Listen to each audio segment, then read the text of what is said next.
안녕하세요. 성모 진안과 대표원장 박진영입니다. 오늘은 백내장 수술 후에 발생할 수 있는 인공수정체 탈구에 대해서 말씀을 드리겠습니다. 인공수정체 탈구는 말 그대로 인공수정체가 위치가 이탈됐다라는 뜻인데요. 원래 백내장 수술을 하게 되면 눈 속에 인공수정체가 들어가게 되죠. 이 인공수정체가 눈 속에 고정이 되어 있다가 눈에 외상을 당한다든가 아니면 외상 등의 특별한 일이 없더라도 주변 조직이 손상이 되면서 위치가 이탈되는 것이 바로 인공수정체 탈구입니다. 그림에서 보시다시피 인공수정체가 홍채 중심부에서 위치가 이탈이 되는 경우, 혹은 아예 이 인공수정체가 안구 내부로 떨어져서 유리체 내에 떠다니게 되는 이런 소견들을 인공수정체 탈구라고 부릅니다. 이렇게 되면 인공수정체의 옵틱이라고 부르는 그 광학부가 홍채 중심부에 있어야 백내장 수술 후에도 시력이 잘 나오게 되는데요.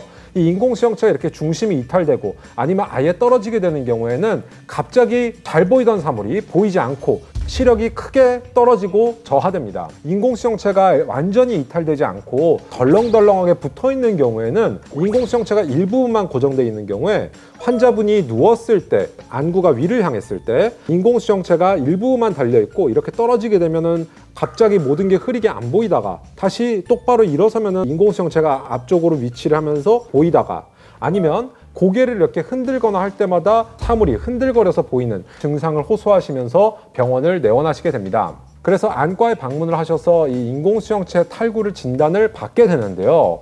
그럼 물론 수술로서 이 인공수정체 탈구를 교정을 해줘야겠죠. 백내장 수술을 할 때는 그림에서와 같이 기존의 본인의 수정체를 제거를 한 후에 이를 대체할 인공수정체를 눈 속에 삽입을 하게 됩니다. 인공수정체는 정상적인 백내장 수술의 과정을 거친다면 수정체 낭이라고 하는 투명한 주머니에 담겨 있게 되는데요. 그래서 그 위치가 홍채의 중심부, 우리의 눈의 광학부의 시축에 정확하게 자리를 잡게 되는 거죠. 그런데 수정체 낭이란 건 그냥 우리 안구 내부에 둥둥 떠 있는 것이 아니고, 그림에서 보시다시피 이렇게 조뇰라 파이버라고 부르는 촘촘한 그물처럼 형성이 되어 있는 그 선모체 띠에 의해서 360도가 매달려 있습니다. 그래서 그 선모체 띠에 의해서 수정체 낭이 위치가 고정이 되고 그 내부에 들어가 있는 인공수정체의 위치도 고정이 되는 건데요.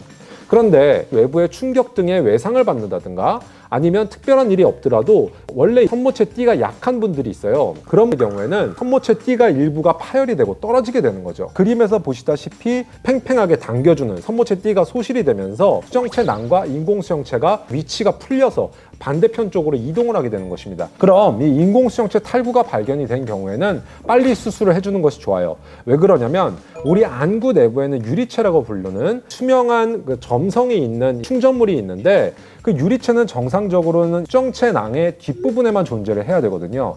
그런데 인공수정체 탈구가 일어나게 되면 수정체 낭과 인공수정체가 옆으로 비켜나기 때문에 그 빈 부분을 유리체가 앞으로 밀고 나올 수가 있습니다. 그래서 홍채의 앞쪽과 각막의 바로 뒤쪽인 전방까지 유리체가 탈출을 할 수가 있어요. 그렇게 되면 정상적인 방수의 흐름을 막게 돼서 녹내장이 발생해서 안압이 심각하게 오를 수도 있고요. 급성 녹내장으로 실명의 위험성까지도 존재를 하게 됩니다. 그래서 인공수정체 탈구가 발생을 한 경우에는 바로 수술적인 방법으로 처치를 해줘야 되는데요. 수술을 할 때는 당연히 앞쪽에 돌출이 된 유리체도 같이 정리를 해줘야 됩니다. 인공수정체가 완전히 망막 앞쪽으로 떨어진 경우에는 유리체 전체 절제술을 시행을 해줘야 되고, 부분적으로 인공수정체가 탈구만 된 경우에는 앞쪽 유리체 부분 절제술을 시행을 하는 망막 수술을 같이 시행을 해줘야 됩니다. 그래서 이 수술은 일반적인 백내장 수술보다는 조금 더 중등도가 있는 수술이라고 볼 수가 있고, 경험이 풍부한 숙련된 수술자에게 수술을 받아야지만 결과가 좋게 나올 수가 있습니다. 탈구된 인공수정체를 재사용하는 방법도 있지만 선모체 띠가 많이 손상이 된 경우는 수정체 낭과 기존의 인공수정체는 제거를 해주는 것이 원칙이고요. 인공수정체를 제거를 한 후에는 그걸 대체할 새로운 인공수정체를 눈 속에 넣어줘야겠죠. 그런데 그 인공수정체가 그 담겨 있을 만한 수정체 낭이나 수정체 낭을 고정해 줄 만한 선모체 띠가 더 이상 눈 속에 존재를 하지 않게 됩니다. 그래서 새로 들어가는 인공수정체는 특수한 디자인의 인공수정체를 사용을 해서 흰자를 이루는 공막이라는 단단한 구조물에 인공수정체를 직접적으로 고정을 하는 수술을 해줘야 됩니다. 그것이 바로 공막 고정술이 되겠습니다. 예전의 공막 고정술은 제가 레지던트 때만 해도 특수한 디자인의 인공수정체를 사용해서 시행을 했어요. 인공수정체 햅틱, 즉 다리 부분에 이렇게 구멍이 뚫려 있는데 이 구멍에 실을 걸어서 그 곡막에 직접 꿰매주는 방식으로 시행을 했습니다. 곡막의 바늘을 통과시켜서 실로 묶어서 고정을 해줬는데 이 기존의 곡막 고정술의 문제는 눈 속으로 통과가 되는 실이기 때문에 이 실을 두꺼운 실을 사용할 수가 없어요. 나일론 재질의 아주 얇은 실을 사용을 하는데 시간이 10년, 20년 흐르게 되면 실이 다시 끊어지거나 아니면 노트가 풀리는 일이 발생을 하는 경우가 빈번했습니다.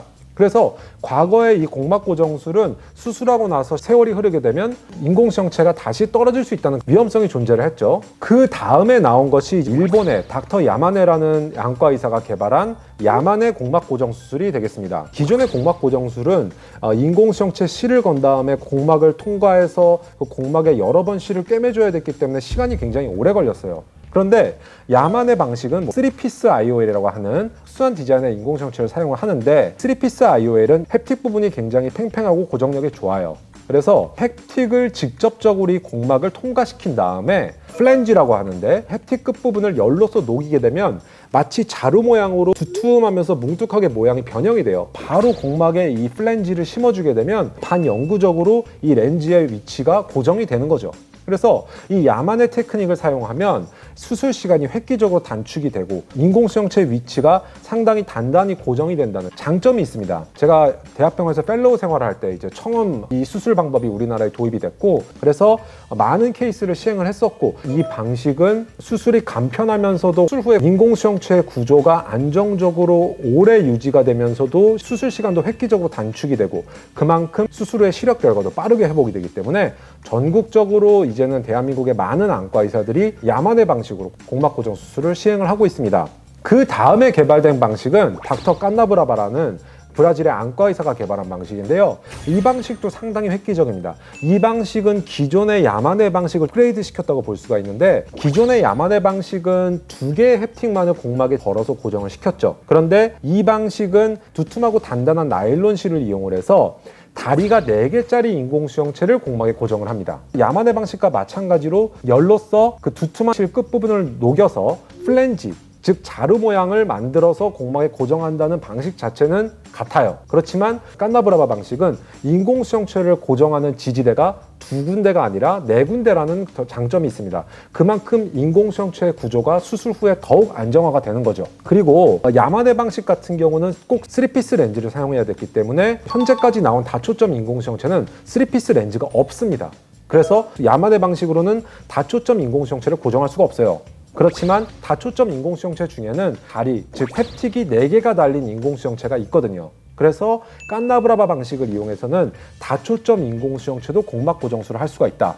즉 기존의 백내장 수술을 다초점 렌즈로 받고 나서 그 렌즈가 탈구가 되고 이탈이 되고 떨어졌을 때 이 곡막 고정술을 깐나브라바 방식으로 시행을 하게 되면 기존의 다초점 렌즈는 제거를 하고 그 다음 2차적인 렌즈를 삽입할 때도 환자분이 원할 경우에는 다초점 렌즈를 선택해서 삽입을 할 수 있다는 장점이 있습니다. 깐나브라바 방식은 야만의 방식에 비해서는 시간이 조금 더 오래 걸려요. 그렇지만 인공수정체를 4군데에서 고정을 하기 때문에 야만의 방식보다도 조금 더 인공수정체의 구조가 안정적이고 단단하게 고정이 된다는 그런 장점이 있습니다. 곡막 고정술은 유리체 절제술이 동반이 돼야 되기 때문에 망막 수술에 경험이 많은 수술자가 시행을 해야지만 그 시력 결과가 좋습니다. 본인이 인공수정체 탈구나 이탈이 의심이 되는 분들은 강남역에 위치한 저희 성모진환과에 방문하셔서 정확한 검사와 진단을 받으신 후에 숙련된 의료진에게 수술을 받으셔서 좋은 시력 결과를 얻으시길 권해드립니다. 그리고 저희 성모진환과의 유튜브 채널 찐안과를 구독, 좋아요, 알림 설정을 꼭 하셔서 더욱더 유익한 안과 정보를 많이 받아보시길 바랍니다. 지금까지 성모진환과 대표원장 박진영이었습니다. 감사합니다.